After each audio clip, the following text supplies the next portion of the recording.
In the photo, a calm face, a certificate in hand, a handshake from the boss, a model employee the company was proud to honor publicly. And here is what would later be discovered in the very same house he left every morning for work. Behind heavy curtains, an entirely different life was unfolding, but that was still 2 months away. For now, it was March of 2025, and the leadership of SEPTA, the largest transit operator in southeastern Pennsylvania, was holding a ceremony for employees who distinguished themselves during a train fire response. A month earlier, a commuter rail car had caught fire. The crew evacuated the passengers, and it made the news. Among those recognized was engineer Brandon Mosley, 41 years old, with over 15 years on the job. A man you could always count on, or so everyone believed. This same man lived with his girlfriend, Brenda Spencer, on Ridge Avenue in Blackwood, New Jersey. A house like any other. A trimmed lawn, a mailbox with Dallas Cowboys decals, heavy blackout curtains on every window. At the time, no one paid attention. A quiet street where people mind their own business. One neighbor, who had known the family for years, would later say, "No one ever came here. No guests, no holidays, no visitors. A quiet house on a very quiet street." And just over 2 months after that ceremony, investigators would arrive at this house. It all began with a knock on a door. Not this one. The one next door. On May 8, 2025, someone knocked. Susan opened and saw a young woman on her doorstep, hysterical. A shaved head, sobbing, and marks on her wrists that would later be described in documents as scars from prolonged contact with chains. They tried to help, and the young woman told them she had been kept in a dog crate. Her head was shaved as punishment. Susan would later tell Fox 29 journalists that when she heard all of this, she and her son both wept. It was impossible not to believe, yet impossible to believe at the same time. They drove her to the hospital where she was treated for 2 days. Meanwhile, Susan called the 211 line first, which is crisis assistance, and then dialed 911. Township authorities contacted the young woman that same day. The meeting took place at a Wawa store. And here is where something happened that no one expected. The young woman who had just escaped a house where, by her own account, she had spent 7 years in captivity, suddenly reduced everything to a domestic argument. She said she had a fight with her father and asked for directions to a homeless shelter. She was offered services for victims of domestic mistreatment. She declined.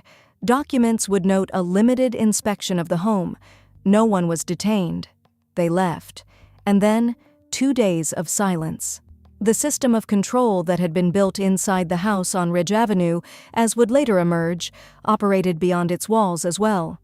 The young woman walked out the front door, but stepping out of the role she had been kept in for years, the role of someone who does not complain and does not ask, that she could not yet do.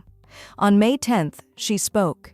And what the investigators heard, the township's David Harkins would call one of the most disturbing cases of his career. Full statements were obtained on May 10th. The following day, a search warrant was issued, and a team headed to Ridge Avenue. Inside the house, there was a smell that, by all appearances, had not dissipated in years. Filth everywhere. Animals. Exactly how many was not specified in press conference materials, but the prosecutor used the word ___, quote _0___. Among all of this, conditions documented as unsanitary. And here is another detail that shifted the entire case to a completely different level. Inside the house, they found a second young woman. The 13-year-old younger sister of the victim. She too had not been attending school. Both were listed as homeschooled. That same day, May 11th, Brenda Spencer and Brandon Mosley were taken into custody right inside the house. Both were charged with kidnapping, conspiracy to commit kidnapping, aggravated assault, cruel mistreatment, unlawful restraint, and weapons possession. Mosley received additional charges, aggravated offenses of a sexual nature. SEPTA immediately suspended him from duty. On May 14th, Camden County Prosecutor Grace McCauley held a press conference. She called what happened the most reprehensible of crimes one can commit, and then she said something that went beyond the case itself. Removing the victim from the school system, in her words, may have concealed years of prolonged harm. And here it is important to understand the context. Under New Jersey law, switching to homeschooling requires only notifying the school board. No inspections, no testing, no home visits. The state does not track whether someone is actually learning or has simply vanished from the system. Macaulay stated directly, "This case proves the law must change." 2 minors. One was kept in chains, the other was not. Why exactly is not yet clear, but to understand this, you need to go back to how this couple ended up in that house. Spencer and Mosley had been together since 2014, not married. They moved into the house on Ridge Avenue in 2017. And here is what matters. Neither of them had a single conviction, not one arrest, not a single report from Child Protective Services. An absolutely clean record. Mosley was the sole provider in that household. Spencer did not work and was home around the clock. At the same time, Mosley was the stepfather to both of Spencer's daughters. He was not the biological father of either, meaning legally he had no formal relationship with them whatsoever. But in practice, he lived under the same roof and, as the investigation would later establish, had full access to everything that happened inside. Neighbors would later recount, the older one was sometimes seen carrying groceries from the car, sometimes working in the yard alongside Mosley waving. Nothing alarming, just a quiet family with quiet children. But the younger one was seen by virtually no one. One neighbor, Grant Barber, would later tell CBS journalists that he rarely noticed the young woman and that, in his words, was the only sign something was wrong. Another neighbor admitted he had suspicions. The silence, the absence of children outside, everything pointed in one direction, but he chalked it up to just a strange family. And it went on for years. Then came 2019. Spencer's older daughter finished 6th grade at a public school in Gloucester Township, and right after, her mother pulled her out. Not Mosley, Spencer. She made the decision, a formal transition to homeschooling. In reality, Spencer tried teaching her daughter for a few weeks, then stopped. And from that moment until the escape in 2025, 6 years. The young woman received no education whatsoever. Not a single lesson, not a single test. Not a single check from the state, not a single adult outside the home who could have seen what was truly happening. School is not just lessons, it is teachers who notice bruises, nurses who ask questions, classmates you can confide in, social workers who respond to warning signs, and this entire layer of protection, all those people who, by duty or simply by being human, could have noticed something was wrong, all of it vanished in a single day. With one notification, the young woman ceased to exist for the system. No medical records, no school reports, only the house and the adults living with her under one roof. Things changed drastically.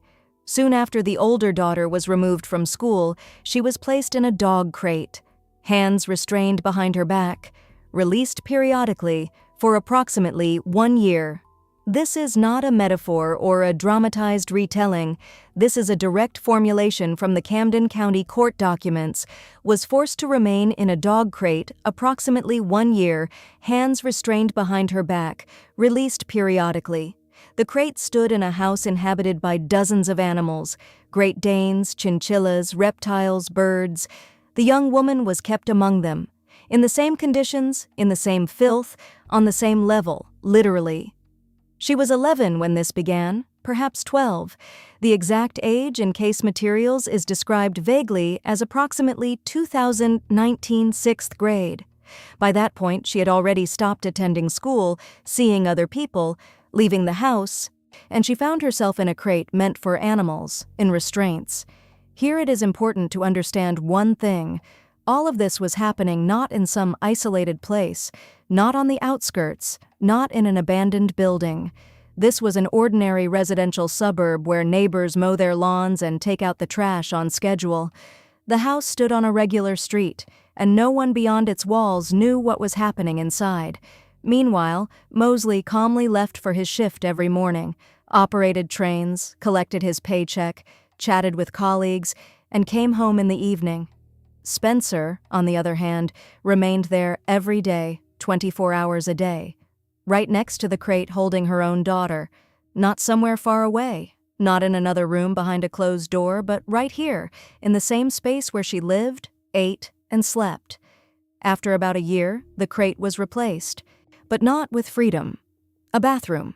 The door locked from the outside.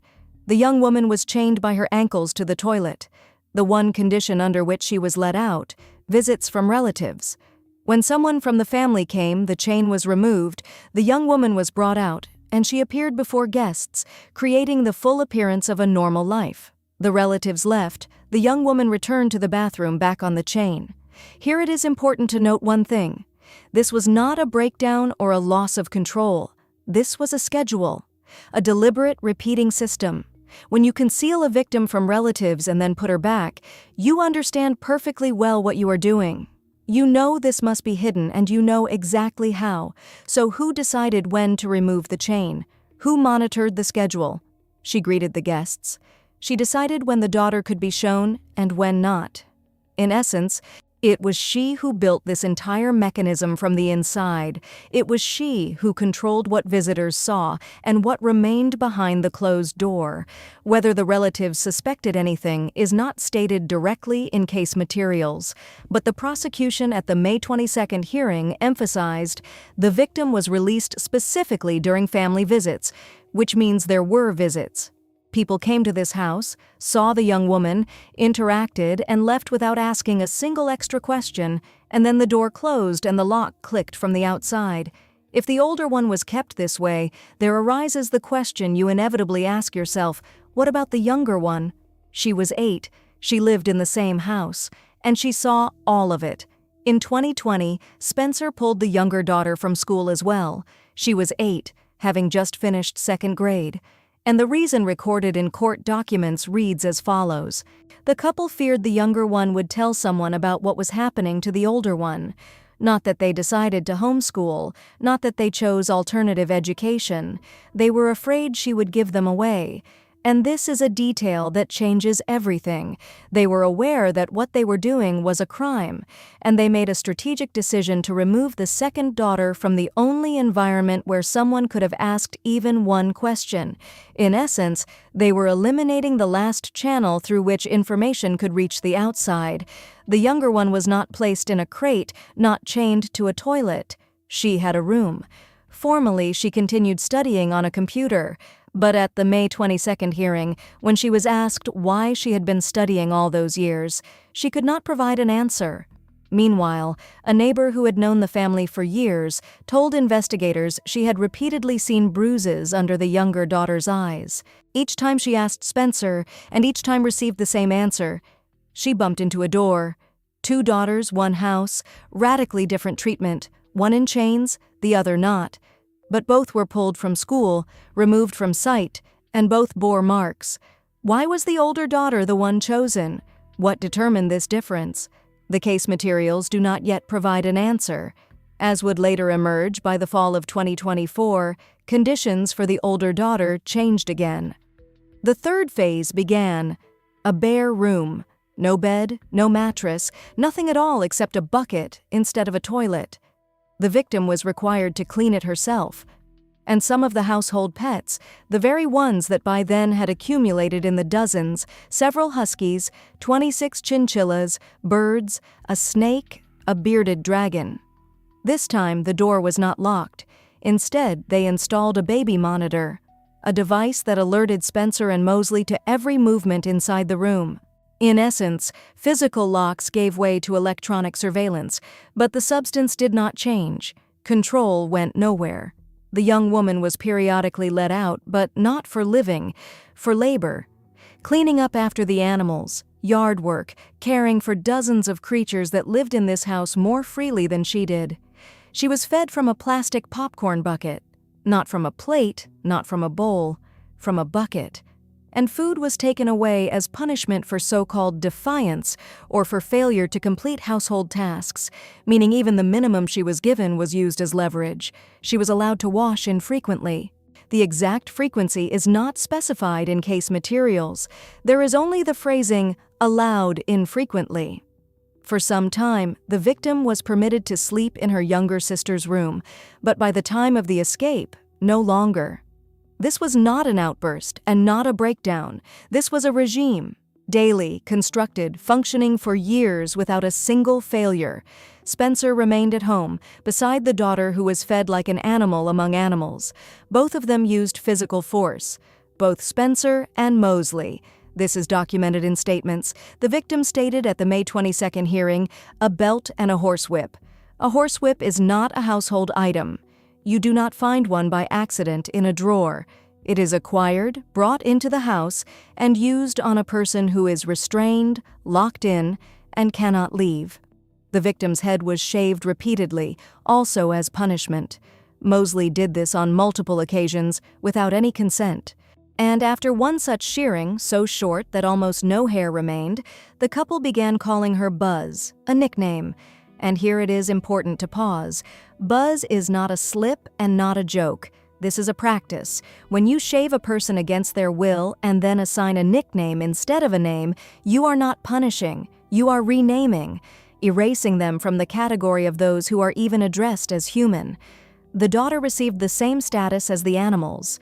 A nickname instead of a name, a crate, a chain, a room, labor caring for creatures that lived more freely. And one more detail. The version of a frightened accomplice begins to crack at this point. But the harsh physical treatment was not the worst thing happening in that house. There was another category, and it, as would later become clear, explained everything. According to the victim's statements, offenses of a sexual nature began long before the crate. At the May 22nd hearing, Assistant Prosecutor Kelly Testa laid out the chronology. The first incident occurred when the victim was 7 or 8. She was sitting on Mosley's lap. They were watching football on television. A repeated incident at 13. In her statements to the prosecutor's office, the victim indicated the pattern began at age 10. There is a discrepancy in age, but not in substance. This occurred systematically over several years. One of the incidents is documented in court records with specific details. The victim was chained in the bathroom, hands behind her back. Mosley brought food but did not hand it over. Food in exchange for compliance. Under conditions where a person is restrained and hungry, the word underscore, quote, _to, _, has no meaning whatsoever. During interrogation after his arrest, Mosley stated he did not remember such incidents, but immediately added, "It could have happened." His explanation? He used to drink heavily. The evidentiary basis includes not only testimony, the prosecution presented photographs of injuries, correspondence between the accused, and an admission from Mosley in which he confirmed the conditions of the victim's confinement. At this point, the viewer likely has the impression, now everything is clear. He is the predator. He kept her for himself. Spencer was under his control. That is a logical conclusion, and it is incorrect. Because the victim told investigators something else as well. She had told her mother about this long before the escape, about what he was doing to her. This is documented in testimony from the May 22nd hearing. The daughter informed Brenda Spencer about the stepfather's offenses. Spencer did not contact the authorities. She did not end her relationship with Mosley. She did not change the conditions of her daughter's confinement. She did not remove her from the house. She did absolutely nothing. And this is not a figure of speech. It is literally nothing. Mosley continued living in the same house. He continued having full access to the victim. This is not silence born of fear. Fear looks different. A person who is afraid hides, leads away, tries to change something in secret from the one they fear. Spencer took not a single step, neither covert nor overt. She knew and continued keeping her daughter in chains, continued locking the bathroom, continued living with the man who was committing all of this. Spencer and Mosley also referred to the older daughter between themselves as it. Not by name, not by the nickname Buzz, not by a human pronoun. By the one that in the English language is used for objects and animals. The prosecution stated that the couple turned the victim into an outcast within her own family, subjecting her to, quote, all-encompassing physical and verbal harm. A crate is physical confinement. Chains are restriction of movement. It is something else. It is the erasure of a person from the category of human beings at the level of language. And one more detail. During the search of the house, investigators found a note. The victim had written it. "I'm sorry that when you said end your life, I said I will." Spencer told her own daughter to end her life, and the daughter answered, "Okay," and then wrote a note apologizing. Not for the thought, for voicing it out loud, not for the action but for the reaction, trained that even a response to a command is already a violation. At this point it becomes entirely clear. Spencer was not the background. She was not Mosley's shadow. Mosley was responsible for the sexual offenses. Spencer destroyed the very foundation, her daughter's sense that she was a person, that she had a name, that she had a right to exist, and some of those who lived nearby.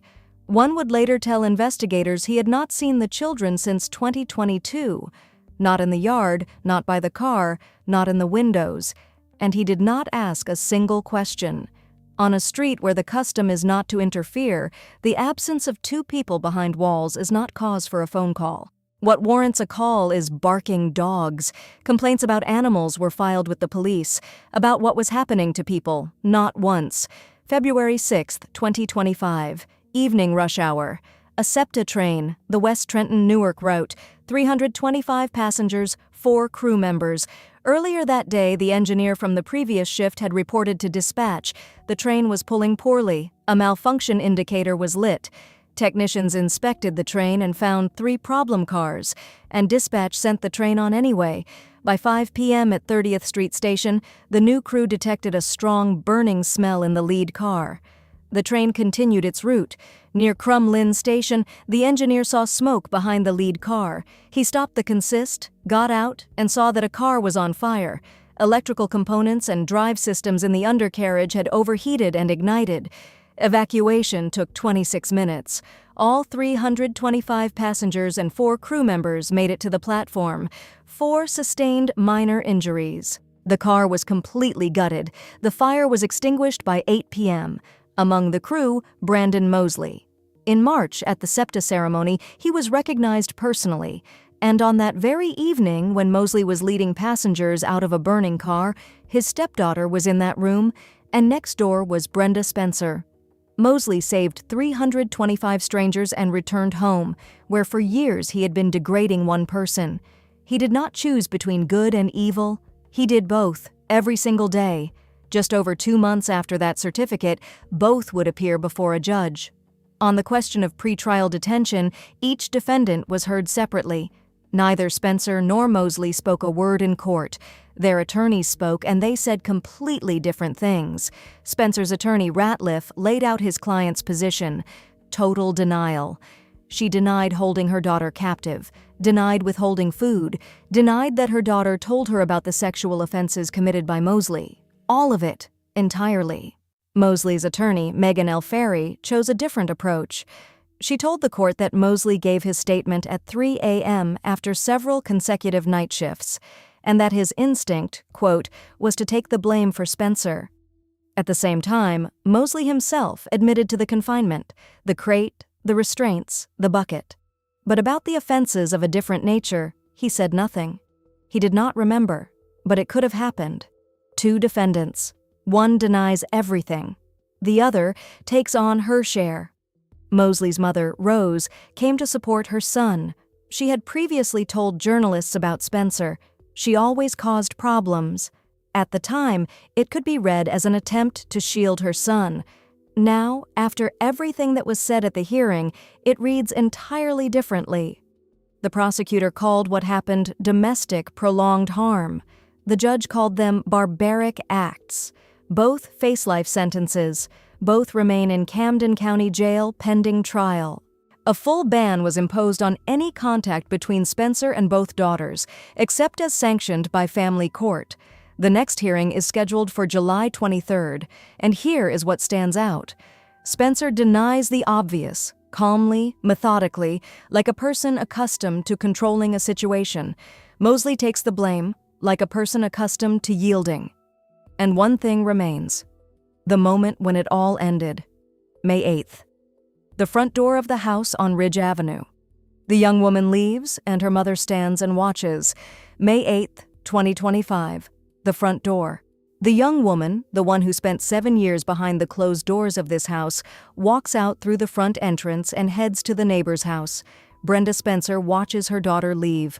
She does not scream. She does not run. She does not try to stop her. She does not call the authorities. She does not grab her arm. She says, quote 7, 2 words, and in them, the full answer to the question that has lingered from the very beginning. Why did the mother do this? What broke inside her when she stopped being a mother? What was there to break? For 7 years, the system worked exactly as it was designed. A crate, a chain, a room, quote, 8, quote, 9.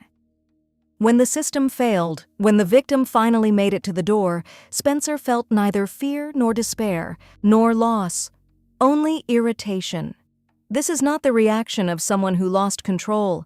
This is the reaction of someone who does not care. Spencer pulled her daughter from school, knew about Mosley's offenses and did not intervene. Spencer called her daughter it, told her to end her life. Mosley is a predator. But the system, the crate, the chain, the room, the isolation, the dehumanization, was created, managed, and maintained by the mother. Every day, for 7 years. He was detained as a model employee. She was detained as an unemployed homemaker. The title promised the story of a two-faced man, and the entire video, the viewer watched Mosley as the main figure, only to discover in the finale that the true architect was closer and more intimate, the biological mother standing in the doorway. The case is open and the trial lies ahead. We hope for a just outcome in this case. Tell us what you think about this video in the comments. Like, subscribe to our channel. See you next time.